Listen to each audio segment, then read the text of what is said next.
if I'm that guy or that gal who's got the 10 grand, and I have another 10 grand or 20 grand set away for the savings that is essential. If you've got that set aside, then I would just say, how old am I? Am I 40 years old? Then I would say 100 minus 40 is 60. 60% of my money can go into stocks. And then I would find a mutual fund that invested, they're called balanced funds, where 60% of it goes into stocks and 40% of it goes into bonds, and let it ride. And I would watch it somewhat regularly, but I wouldn't worry about the ups and downs, and just continue to educate myself on what happens, what can be happening in the markets. Not with the idea of trying to time the market and get in and out, but that would be the real simple thing that I would do in that scenario. I think that's some of the best advice I've ever heard, because it's realistic, and you gave a lot of parameters in there. If the guy's really got 50,000 and he wants to take 10 of it, be very highly speculative, go for a lot of risk, because he's still got 40 for that house that he wants to get, then sure. But if he's only got 10, then he can't expect realistically to be a millionaire off of that person. Right. And you can read the financial papers and you'll hear get rich quick schemes, or people who made a bunch of money because they invested in Apple or something like that. But those are few and far between. And I'd rather be on the side of the angels and invest in a way that really made sense for where I am. I wouldn't want to be Steve if I didn't say there's a whole lot more higher returns that can be made on the streets, but the penalty when you get caught puts you back into prison. And so just do it the right way, do it legal. What about the young family or the person that's they've been working hard, they like what they're doing, they've accepted hard work, they're not wealthy, but they're getting there, and they go, I want to do something. I think you've already kind of covered it, but if you could sum it up and say, modest they're the $100 a month, $200 a month couple that just kind of keep it going. I mean, what would you say about that couple? So yes, we have summed it up, and you just rephrased it really well.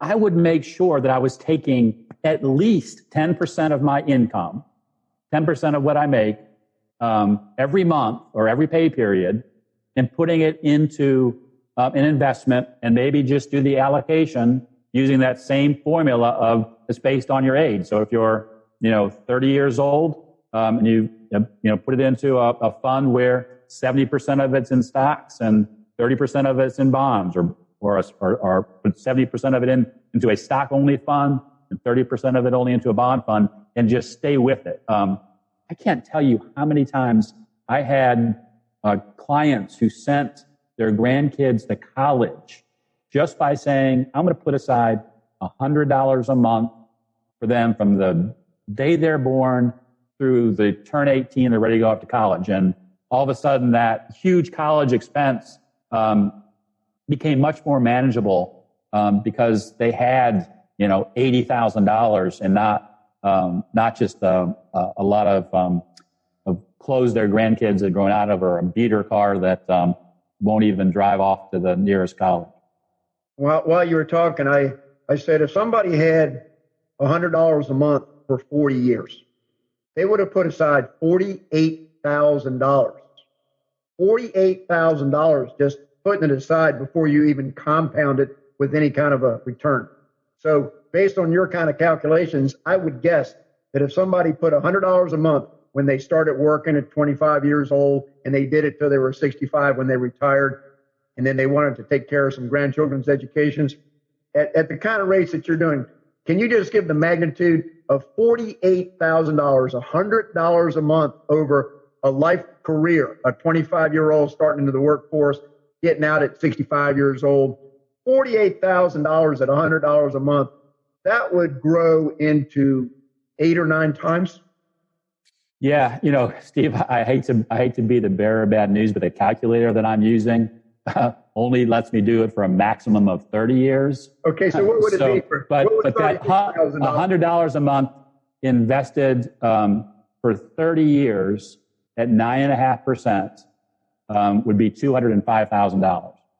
There you have it. So $36,000 would have turned into $205,000. and I'm using, just as a disclaimer, I'm using some very simplistic calculations in terms of how these rates of return are being calculated, but it doesn't diminish from the importance of that couple that we're talking about, that person that we're talking about, of just making the decision to save $100 a month, $200 a month, putting it into a good portfolio, good mutual funds, or combination of mutual funds that meet their risk tolerance, is going to turn into a ton of money. Think about what that could do. Think about $200,000 can do for you in retirement. Can I see if my math holds up? If you took the same 30-year couple at $100 a month at S&P 9.5%, whatever it is, $205,000. Okay, that's the number that you just gave, unless I wrote it down. Yeah, that's right. Okay. Now, if we take a couple that's 30 years old and they're starting out and they're stable, the profile that I said, that they're basically stable and they want to start looking to it, if they did $500 a month into a plan like that, it would be 5 times as big. They'd have $1 million. Yeah. So I mean, if you're a 30-year-old couple and you want to get to 60 years old and you like the job that you have, that's another fundamental. It's helpful if you like what you do, so you don't mind working to get the money to look at the goals that you can have. What you could do at 60 years old, if you were a married couple that had a couple kids, had some grandkids, and you had $1 million and you've already paid your mortgage off and everything else. I mean, this is investment outside of saving for your house and stuff. I mean, if your household expenses include a mortgage payment and whatever, and you retire at 60 years old and you've got $1 million, you can do some incredible things.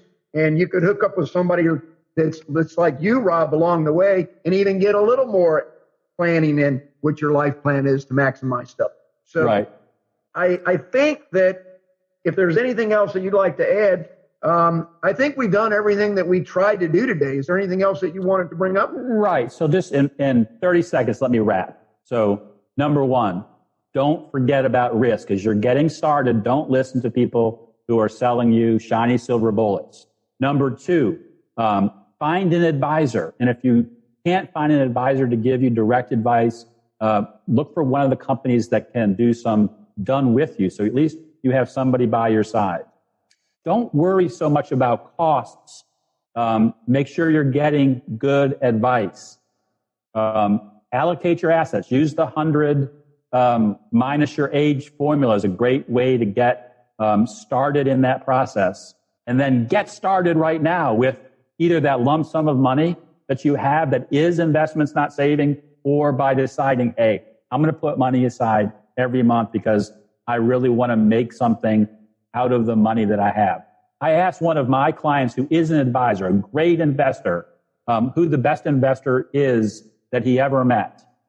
He said it was his grandfather. And I said, well, why your grandfather? He said, because my grandfather never made a lot of money, but he always saved money every month. And when he retired, he was a millionaire.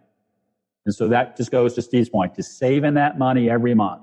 Being a millionaire just allows you to have a more comfortable lifestyle. It's not money for the sake of money. It's money to be able to do the things that make your life more enjoyable. That's beautiful. That's beautiful. I've got a proverb that I want to close the show with that I think you'll appreciate. It's Proverb 22, verse 5. The plans of the diligent lead surely to abundance, but everyone who is hasty comes only to poverty.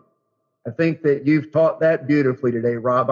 I think you're a blessing to the show, and you've just done a great thing for the people that listen to this show. I mean, you've brought so much of wisdom and prudent, good advice that people can follow. And if they listen to what we try to tell them today that you brought forth, that I just kind of gave you some responses to, anybody can be a millionaire if they just start to get into a program at an early enough age. Right. That's right. It's just decide on what you're going to do and stick with it and do it with confidence.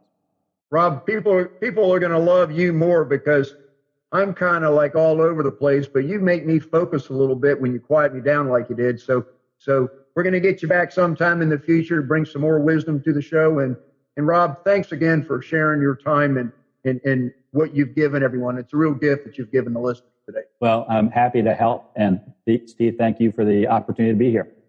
Oh, you're quite welcome. Thank you.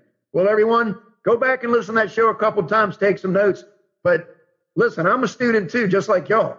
And you've heard it today, rightthink.org. I can put you in touch with Rob, but I'm the one you probably ought to go to. He's a busy guy, but he's got a heart for you too. So with that said, just let me know if you want anything else about what we did today. I'm into personal relationships. Write me. I'll contact you back. So with that said, Rob, thanks again. Everyone have a blessed week. God bless everyone. Thank you. God bless y'all. Thanks for listening to Right Thinking with Steve Copeland.